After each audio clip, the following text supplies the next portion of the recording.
left behind. My name is Mogotsi, and on tonight's episode in Focus, we look at the media, the role of the media. What is the media? What does the media do? What is their role in our society? And of course, before I introduce my guests, let's take a short look at this short clip.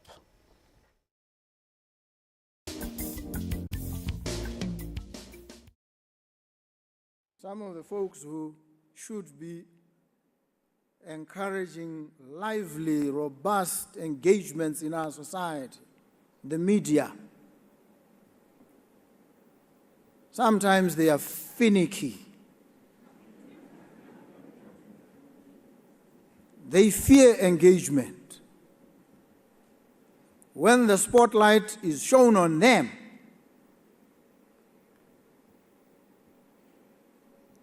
they get confounded and confused and trip and fall. But we must subject them to scrutiny as well. In the same way that we expect them to subject you to scrutiny. And we ask of them that they report accurately, factually, freely, that they do not pass their unanchored speculations and opinions off as fact. Most of you folks get vilified, roasted publicly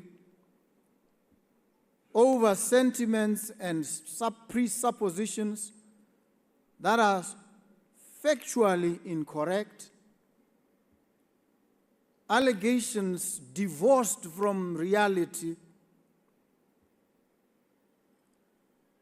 and they are splashed, occupy acres of newspaper space, forcing you to always be rebutting, answering, and wasting a lot of your time. We would rather spend our time engaging on serious matters. Fact being reported, supported by evidence. Then we have some meaningful discourse engagement. Otherwise, everything else is a waste of everybody's time.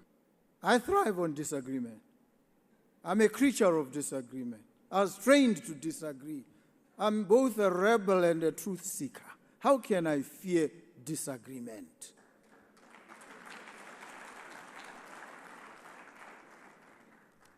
And so feel free to disagree with me.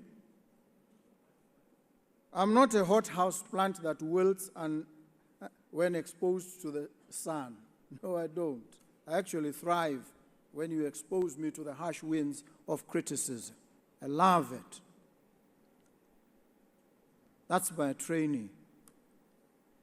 And so I encourage that we differ, we disagree, we probe, we examine, we challenge robustly but respectfully.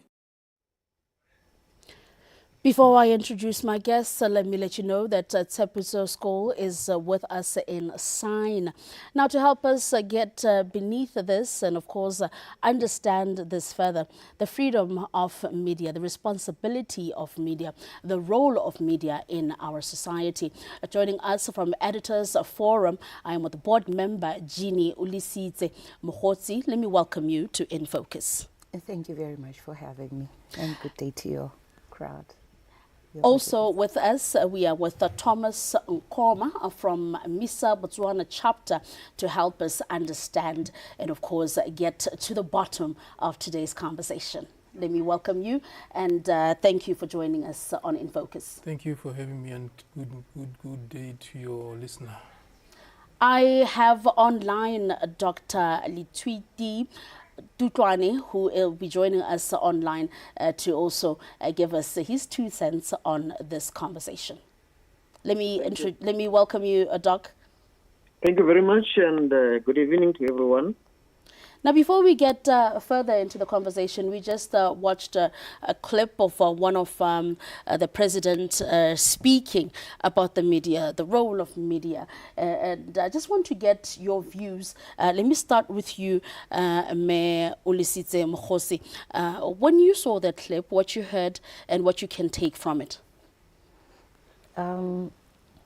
When I saw that clip, I smiled because it wasn't the first time that the president addressed himself to the press, and again buttressing that the press needs to be above board.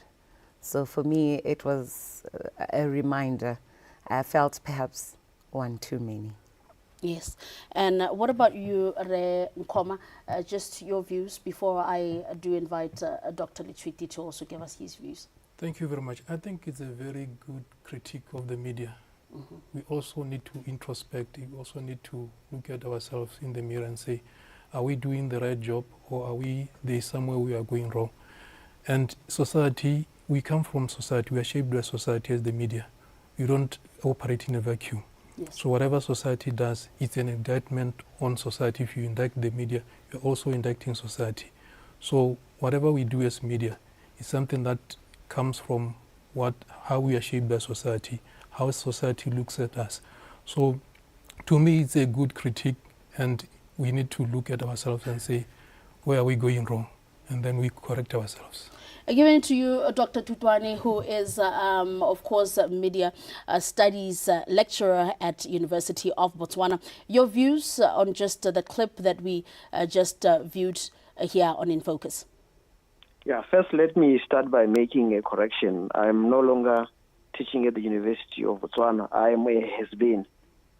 I'm an independent consultant at the moment. Thank you. Yes. Unfortunately, I did not, I could hardly hear what was said in that clip. But if the president was saying that the media has to be responsible, then I agree with him that, everybody has to be responsible. In a democracy, no power should be left unlimited, including the power of the media. Yes, the president is complaining about the media. The president says, well, not only on this clip, recently he has said that it seems our media sometimes doesn't do put out research before they put out or write or speak of anything. He does complain about how sometimes they're even finicky, making themselves to write fiction more than truth. If it's like that, then it would be an issue of concern. But I think it's with due respect to His Excellency, it would be exaggeration to say that the media writes fiction, because if they were to write fiction, it would be a total aberration from their profession. Yes. They would be unethical, and that would also be criminal, because they have to publish what is truthful. But we have to put it this way. The relationship between the media and those who have authority or those who are in power is by nature adversarial, because the media seeks to shine the light on what is wrong that is taking place, while those who are in authority are also trying painstakingly to cover things that they know that are not good or undesirable. So there will always be this tiff or this rave or this, adversarial relationship between the media and those who are in government. It happens everywhere. It's not unique in Botswana. Perhaps let me just ask you, who is the media? Who is the media? Yes. It's a tricky one, because we've got what we call the mainstream media, the traditional media that we know, radio, television, newspapers. But there's also a term for those who are not necessarily journalists but practice something akin to journalism, who are called citizen journalists. So, especially in this age of the explosion of technology, where you have smartphones and you've got free access to the internet in Botswana via smart boards. You know, people have access.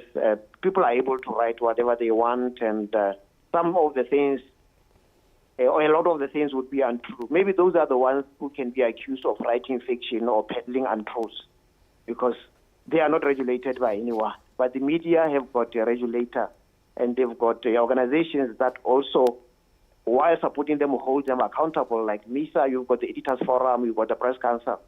So the mainstream media is accountable, but those who are, we can say, citizen journalists are the ones who run amok because they don't account to anybody. They can insult anyone, and it's very difficult to make them account because, you know, these the providers of these services like, you know, Facebook and Twitter, they're far removed. They're in America. They can't account to a parliament, but in the US they can be called by Congress to account. So you can see that it's quite a tricky situation. It would be a rigmarole of a process, almost impossible to try to make these companies, you know, take responsibility for what is posted on their platform. All right, Doc. Let me get back into the studio and just pose to you, Nkhoma. Looking at our relationship, looking at media and its relationship with the government, what is your view on the relationship currently? I think, like Dr. Olesetse said, the relationship between the media and government is always adversarial. And I don't think there has been any change so far with the previous government. We have seen some kind of friction between the private media and the government. There is always this friction. Sometimes it is latent, sometimes it is explicit. So every time there is a friction, there is something that the media is complaining about. Just last week, the media was complaining about being sidelined when it comes to welcoming the athletes from the World Athletics competitions. So you can see that there is still that adversarial relationship between the media and government. What should generally happen before anything is put out there as journalists? What are the steps and what should be done? I think before anything is put out there is need for collaboration, or there is need for interaction between the media and government. We need to communicate. They need to have the media people communicating with them, have their PR departments communicating with the media. Those are the people who are charged with the responsibility of communicating with the media. They should be proactive in communicating with the media so that by the time something happens, they're already aware of what is happening. And is that what we currently have in our country? Do we have good communication with PR officers of ministries if ever we need anything as the media? I think so far the good communication that I have seen that is very good, that I can say is very good, is from the Minister of Health. Otherwise, in other departments, I think it's sort of dormant. They're not proactive, they're just waiting they're reactive. Okay. Jeannie, posing the same question to you. What is the current relationship and how can we better it? Editors Forum. All right. Currently, I think the current relationship is somewhat lukewarm. Yes. I wouldn't call it adversarial, not yet, partly because of the type of media platforms or media houses that we find. Very few of them undertake investigative pieces which tend to put government on a back foot, if you like, or make them uncomfortable. So I don't think it's adversarial. We're not there yet. But it is a little contentious where we need access to information. A lot of the times we find ourselves playing catch up. For instance, when the president is traveling, you might find he has already gone, but the information office that should be informing the press in Botswana only tells us after the president has departed, which means the information we then give to the citizenry, which is very critical for their information analysis or for their own information, which is in their interest in a democracy. So we then now become irrelevant. Like, why are we saying it? They already know, or it's done, it's too late to communicate that information. So I agree with Nkhoma where he says perhaps we should be seeing a little bit more engagement from the public relations officers to inform, especially the editors, such that the information can be disseminated into the various media houses that we have locally. And have you brought this forward to government, your needs as journalists? Absolutely. In fact, we have made great strides in that regard. For those communication heads that we have engaged, we have seen some improvements. I will mention one with which I engage with. The media team of Parliament has improved greatly from before. We're now getting the press statements, we're getting the speeches, more readily. It's more accessible now than it was, say, 5 years ago. So there has been some gradual improvement. Not all of them are at the level of the Ministry of Health, which is, now the standard in government. But there is some improvement that we have observed. Would you say our media is reliable? Absolutely. Unfortunately, you're speaking to the choir, so I will defend the media. Unreliable without information? It is reliable. The media in Botswana does the best it can with what is available. They do interviews largely, but perhaps we can grow. There's room to improve in terms of research, and some of what the president's utterances were referring to, he's looking for more in-depth journalism, which is not quite there yet. Perhaps partly because of what Retitwani has just said, we are seeing this proliferation of social media platforms where what we call citizen journalists are the ones that are more dominant, and the level of research is not that much. And perhaps even the journalistic ethics are not observed to the T or at all in some cases.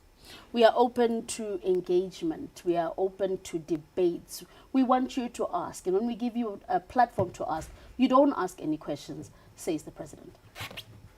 I don't think journalists don't ask questions. They ask questions. Maybe they ask the questions that people don't expect or they don't want to be asked. Otherwise, when I said the relationship between government and media is adversarial, I didn't mean that there's outright tug of war, but it's so latent that those who can be able to decipher, they can see that there's an adversarial situation. Because if you look at social media, you will see that journalists are always attacked. Why are they attacked? Because of what is happening between them and government. And there are those who are always defending government. And when they defend government, they attack the press. So it's not, this attack doesn't come directly from government, but it comes those who are following or are the followers of this new government. Yes. So that's the part of, I'm saying, it's adversarial. Because you cannot see it coming directly from government, but there are those avenues that is emerging from. When a head of state uses such strong language or renounces credibility of media, what could this mean and how could this affect press freedom? It means the public will lose trust in the media, because as a head of state, he's an embodiment of society. He's an embodiment of the people he leads. So if he attacks the media, it means even the society is attacking the media. Like I was saying, that you see a lot of attacks from people who are on social media. So the government is not coming out directly to attack the media, but those people that are maybe support of government, they're attacking the media. This is how it happens nowadays. It doesn't come out explicitly that this is an attack. Without information, and you have just a glimpse of information, how do you then edit, write, print out, inform? Because we are seeing maybe the information is not fully there, but we still see print media, we still get to hear the news. So the news is one-sided, the stories are one-sided? Yes and no. So half-truths? No, yes and no. Let me just take it this way. The media's training is such that it informs the public, right? Our role primarily is to inform the citizenry so that they make informed decisions about their lives in any independent country, in a democracy. That's the key role, right? So we use reliable sources for that information So, for instance, I'm going to pick one that might be controversial. When Business Botswana says, when the president is declaring a holiday on this day, it is going to cost 500 and whatever million. When a journalist hears that, it cites Business Botswana, because Business Botswana is an authority. Business Botswana embodies the business community, those people who actually spend on a daily basis, those who would know how much it costs. I mean, journalists don't ordinarily know the expenditure, but those who are expected to be in the know, when they pronounce it, the journalist will take it as credible information. And, you know, there we see the president saying that is a half-truth, you know. So who then should we cite as the press? Do we have a countervailing nuance to that story? What I do agree is, perhaps when that information is put out, what journalists should then do is balance that. And a lot of times, this is where we find ourselves a little challenged. The balance is what is lacking. But that it is stated by an authority does not make the news report false or untrue. It is true that Business Botswana has stated this fact, and it is factual indeed. It was said. Dr. Letwiti, what role does the media have in holding the government accountable without seeming or seen as a partisan? Okay. Before I come to that, let me just run through this quickly. You know, I think the debate would be misguided without understanding government policy. I think we must locate the relationship between the media and government within the government policy. I've just remembered that in 1968, there was a report which was instituted by the government of Nkhoma called the Hughes Report. So the Hughes Report 1968 is a government policy report. And what was contained in that report has not changed up to now. I think this is what has shaped government policy from that time up to now. In a nutshell, the policy said that government media is an extension of government public relations, that government media must act as PR for government. Even all the civil servants must perform a PR function for government. And then the Daily News, and I think Daily News and Radio, Daily News was designated a mouthpiece of government. It's in that report. And the same sentiments were repeated in 1978 in a subsequent report by a consultant called C.N. Lawrence. So it's the Lawrence report. So when you look at these two reports, you'll find that the government policy is to work with state media. Remember that the new government is talking about introducing public service media, which means that up to now, what we have is state media. So government structurally works with government media, Radio Botswana, BTV, BOPA. So these are the ones who are summoned to an event that government is organizing.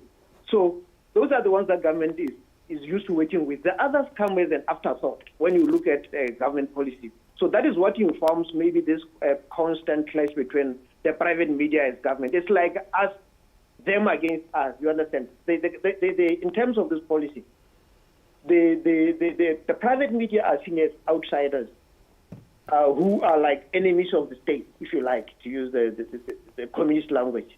And then those who work for government are seen as ours. This is where the problem is. Whereas in a democracy, all media should be respected by government. Government does not have an obligation. I mean, okay, let me put it this way. The private media doesn't have an obligation to report the way that government wants, because they are guided by their own news values. Whereas those who work for government are guided by news values which are crafted by government. Up to this time, from 1968, the policy has not changed.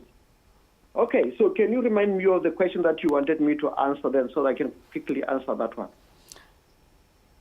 I wanted, the question was, is the media, what is the role of the media in holding the government accountable? Yeah, you know, Lord Carlyle, there was a guy called Thomas Carlyle, in Yes. Victorian England who coined the phrase of the fourth estate of the realm, even though some identify it with Edmund Burke. But the important point is to note that the media is regarded as the fourth estate of the realm.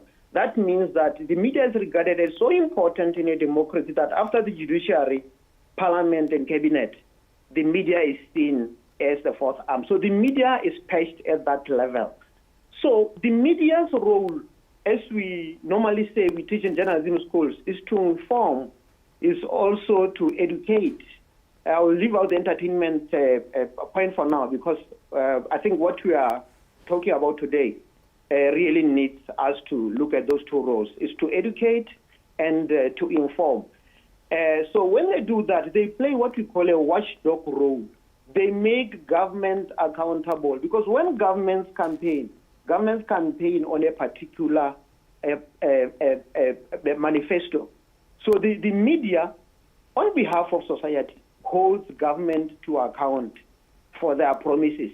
I can just give an example. If, for instance, government says we will be selling Botswana citizenship for 1 million people, for instance, journalists have the right to ask, was this part of the UDC manifesto?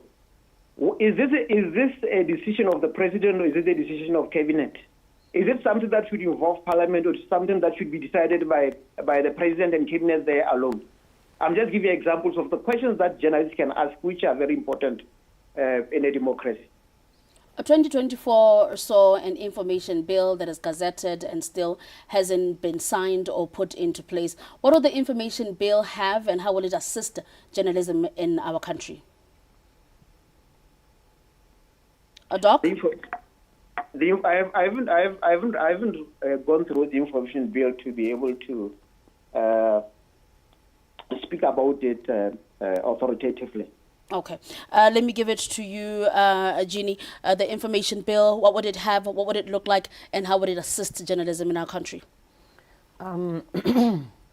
We are hoping, because it hasn't been finalized yet, it's still in draft form, but considering the last Media Act was not accepted, the media rejected it, the hope is this new one will be a reformed one, giving greater authority to journalists to self-regulate, because previously, as you know, the government had more firmer arm on the media regulation, and the media protested that that borders dangerously on censorship of the media.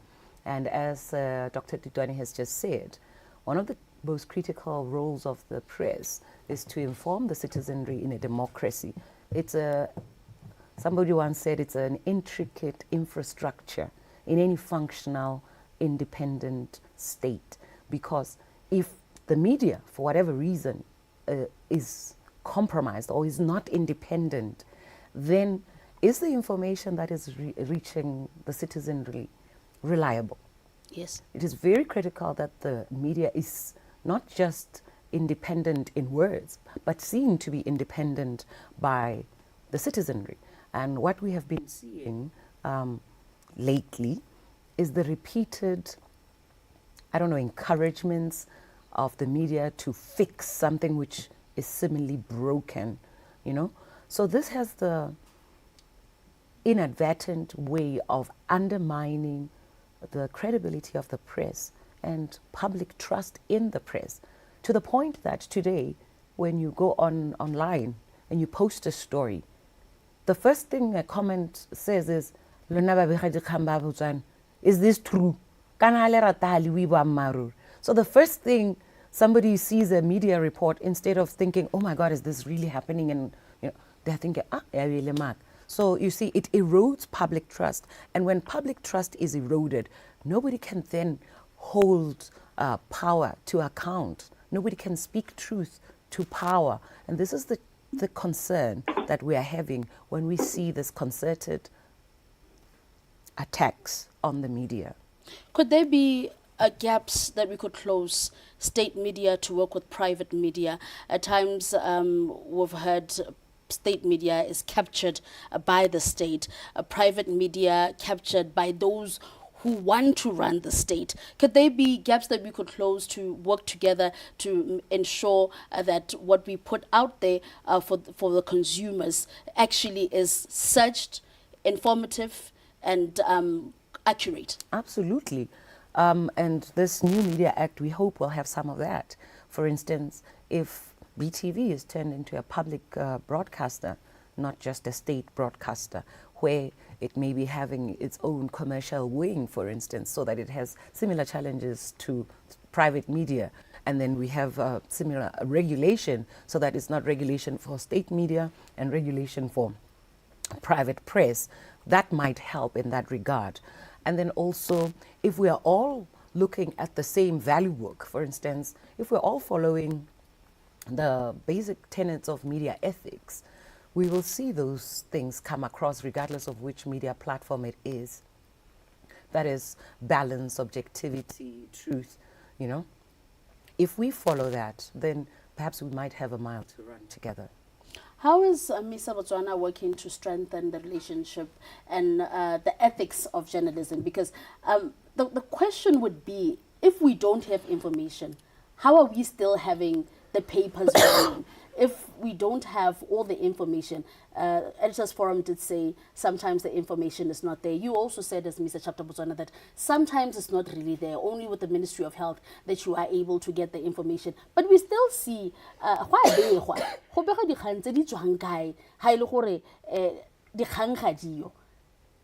does that not compromise the ethics of journalism? To some extent it does, because you are trying to write a story or to publish something that doesn't have enough information. So it opens somebody to speculation. You start speculating. And once you do that, you compromise the quality of the information. You are misinforming people, you are disinforming people. So as MISA, I think we are trying to educate the journalists and together with the public that it is very important to understand how the media operates, what the media stands for in a democracy. And when you talked about the information bill, I think you were talking about the access to information bill. Access to information, yes. It has been passed into an act. It's now an act. It was passed in November last year. So only when it's waiting for commencement. The commencement will be when the president pens his signature. So it's already an access to information. There is already an access to information act in Botswana. Zambia introduced theirs last year. So it's something that all the countries in Southern Africa are working towards, so that we have an ecosystem whereby there's access to information. And I haven't read the act. So like Red Tutan is saying, I cannot speak authoritatively on it. But I've heard people talking about it's not something that they expected. It's something that is watered down. But what we are intending to do as MISA is to go around educating people, campaigning, so that they understand what's the bill and how can it be improved if there is need for improvement. Other countries have it. You say Zambia has it, and countries of Southern Africa are working towards their information bill. What does an information bill look like? What kind of information would journalists be looking at, and where would it be kept, this information? This information is in public institutions. Journalists need to have, or even the public itself needs to have access to this information so that they can make informed decisions. Let's say maybe about government tenders. They need to know, to understand how these tenders are conducted, what is happening in government. They have to have this access. Sometimes we have information, maybe there are investigations, like maybe the Sehamiti issue. Up to now, that information is still classified. So we need to have this classification system whereby we understand how information is classified. You don't need to classify everything as confidential. So some of the information is public information. People need to have access to it. And we also need to have timelines for this declassification of this information. So people need to understand all these things, how the information is classified. Dr. Litwiti, before I let you go, should we be concerned on censorship? Are we censoring ourselves as a journalist, or are we out there robust, engaging as should be? Government media people, naturally self-censor because they work in a distinct media space. So they have to report what the principals want to be reported. And I'm saying this factually because we know in the past there are programs which were recorded there at BTV at the studio. I think I was in one of those programs. And I remember Honorable Salashando also was in one of those programs. Those programs were not broadcast because those who will power were not happy with what was contained in those programs. So, okay, let me just juxtapose this with the private media. To a large extent, the private media is able to report what they want to report about with little fetters. But we must also remember that it's not only government that places a limitation on the media. It's also a private power. It's also capital. Capital is also powerful. I remember a quote from one book which was saying that the Federal Complaints Commission in the UK is no different from private people who've got money at Wall Street. And these are things that we must also be mindful of. We should not just think that the private media is totally free. There's nothing as total freedom because the media owners also have got their interests, they've got their shareholders, and they also have friends that they also want to protect. There are some stories also that do not get published, even though they were investigated by journalists. So, but I think all of us should, play their part. The media must play their part robustly, and government must also speed up reforms that could help, democratize the media space. There was this, I think there was a task force which was commissioned by government, Office of the President, to look at the media landscape in Botswana. So we hope that from that task force, because it had credible people, and most of them were credible people. So I believe that from that report, we could see changes that democratize the media space. And we also hope that the Freedom of Information Act will provide necessary information for the media to operate. Because, information is the raw material of news. If the media has got no information, there's no way that they can write accurate stories or report accurate stories. And we must remember that, as scholars say, democracy can only work where you have an educated society, or meaning that a society that is well informed. So if the media does not have the information to inform society, there is no way that we can have a functioning democracy. Because when people go to the ballot box to vote, they must do so on the basis of the information, or full information that they have, not because of propaganda, not because of ignorance, not because of polemics, not because they went into a frenzy because they just like so and so, without having information about that. Dr. Lutwiti Tutwane, a media consultant, a former lecturer at UB. Let me thank you for your insights and release you for the evening. Thank you very much. Thank you. Going back into studio, let me just find out from both of you. I'll start off with you, Jeannie. We are seeing that there is some truth in here. Both of you are admitting that the information is not enough. So sometimes the news is not as accurate as should be. What do we do? How do we fix this? Because it is very important to have a credible media, to have accurate information, to be informed correctly. Yeah, perhaps I should correct that. I'm not saying that a lot of what goes out there is inaccurate. I'm not saying that. I'm saying there is room to improve what goes out there, especially where we balance our stories such that we don't use fewer sources of information. We just recently had an apology to say what we put out there, what we edited was untrue. We recently just had a retraction to say we're taking that back. That also could be a sign that maybe the research, the information was not accurate. And that is that is correct. That is actually the best thing to do if you have aired as a media house or as a journalist. You have done something wrong. For you to keep your credibility, put it out there prominently where you had initially aired it and say, look, this was inaccurate. This is the correct information. Yes. And apologize. That's the best way to retain your credibility. We see this happening, and somebody once said, you know, we are human. Human beings make mistakes. Now, in journalism, when we do make those mistakes, we accept them. We are not infallible. So when we are corrected, we take the correction and we fix it.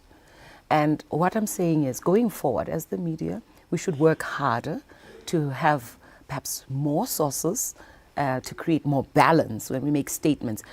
Some people say, but sometimes you just go on opinion. It's also part of media. It's part of what we do. The media, like Thomas was saying, is part of society. Part of what we do is shaping opinions. Some newspapers actually have a place where they say opinion, and they allow that. We shape narratives. It's part of what we do. So we have something we call journalistic license. But this is governed by the research that we do about a subject matter so that you can make an expert analysis on it. So it is important for the media to hold themselves up to a higher bar, to do a lot more research before they make a statement or before they go to print. This is something we encourage.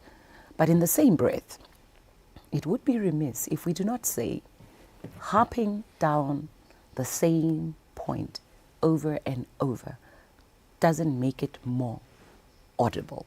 In fact, it has the adverse effect of eroding public trust on the very media that we all need to uphold our democracy, a very new democracy with the new government. It's very critical that the new government is seen to be in sync with the media. You remember there was a time of the former president, Nkhoma, where it was said he was not fond of the press. When the coming of the former president, Masisi, he was more open to the press, and then later, reversed that. We would like to see a similar relationship where the media doesn't have the sense of self-governing because they are afraid of the backlash that they will receive if they hold you to account. But then who holds the media accountable? If the media writes whatever it wants, speculates, opinions, and they're peddling that, who then holds the media accountable to say, but wait a minute, this is not research, this is hearsay? Okay. One of the things that we haven't mentioned here today is the plurality of the media. You cannot just speculate all the time. The people who are consuming, the consumers, they are discerning. They will hold you to account. If you, Muhumi, are always talking about whatever you feel, but Thomas, on the other hand, is putting the facts down, telling the happenings and going-ons of what's happening in government. We have different voices from various media houses which balance themselves out. So if you are in the habit of telling lies, you will be called out. Not only will you be called out by your fellow media compadres who are practicing in the same field, but you'll also be called out by your audiences, which will see between your lies. 90% fiction, untruths. We did say, who is the media? And you did say, well, now the media, we've got social media, we've got podcasts, we've got everybody just speaking their mind. Jeannie said speculation, feelings, and all that is put there, right? 90% untruth. That is where we stand as Botswana.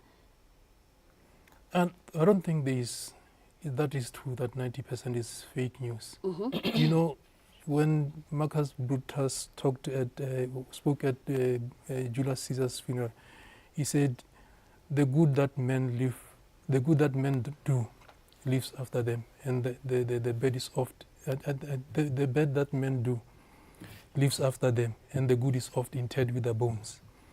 Meaning that people accentuate the bad things more than the good things. Yes. We see these little mistakes more than we see the good that the media is doing.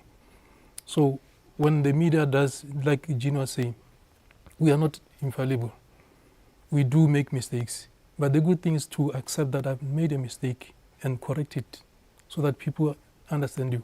Otherwise, if you continue, like she was saying, peddling lies, people will soon lose trust in you. And when you lose people, you lose public trust. Who are you saving? Nobody. So as the media, we also have to self-introspect to say, we made a mistake here, and this is how we can correct our mistakes. We need to teach our youngsters, those who are upcoming journalists, the ethics and professionalism, to hold high standards of professionalism. And this is what we are doing as MISA and Editors Forum. We always hold workshops, always training sessions, so that those who are coming behind us understand that the media has a lot of power. It can build, it can destroy society. It seems as we make more mistakes than what we do correctly. It seems there are many in the media space that aren't necessarily journalists, and they're peddling information. How do we fix this? Media literacy is very important, so that people understand what is media, so that they can distinguish between media, mainstream media, and citizen journalists. Sometimes we conflict these two, to say people share a lot of information without knowing the source, and they end up blaming mainstream media when sometimes it comes from citizen journalists. So I think you need to embark more on media literacy so that people understand and can distinguish between what is authentic and what is false. And indeed, if I may, 90% lies, 90% published, which is inaccurate. Well, you would say not 90%, but how much? I would say, where do you get 90% from? How do you make such a sweeping statement without any factual support? You are calling out the media in a way that you are saying the media shouldn't do, which is completely wrong. If you're going to call out somebody, at least put up the facts that are going to substantiate what you're saying. Apart from that, if you are calling out the media and you're calling out the media from the highest office, all it does is undermine the media. All it says, imagine if people who voted you are like half of the population. All you're telling that half of the population is, do not trust this guy. You know, he's going to lead you astray. So whom should they trust? Are you saying they should ignore whatever the media puts out? Then what will they trust? What you say? Where will they hear you from? Because they're going to have to hear you from a media platform. Wrapping up 12 months into the new government, brand new 12 months, what do we fix and how do we fix it? Is it possible to fix the relationship? Absolutely. We need to find better spaces to engage. It is absolutely out of order for us to be butting heads publicly. I think it is important that officers of higher power, I heard Dr. Tutwane say, the media is the fourth estate. If cabinet here referring to office of the president, feels that the media is going astray and undermining the project of democracy, there are platforms where we can engage meaningfully without undermining either party, keeping to the promise that we make to the project of democracy, because we put up our hand and say, this is what we're going to do, and this is how we're going to do it. If we're not keeping that promise, there must be mechanisms that we use to keep that promise alive.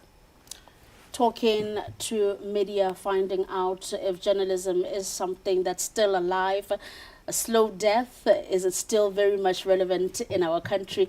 Thank you for helping us understand the role of media, helping us understand the role you play to continue, of course, making our country stable, ensuring that we are a democratically run country. Let me thank you for joining us from the Editors Forum, Jeannie, Olesetse, Mogotsi, board member, as well as Thomas Nkhoma from MISA Botswana chapter. Thank you kindly for coming and, of course, assisting us. And also Dr. Letwiti Tutwane for coming through to bring clarity, of course, media consultant, former media Studies at the University of Botswana. That's all we had time for right here on In Focus. Do stick and stay. And of course, coming up next, news in Sekharagad.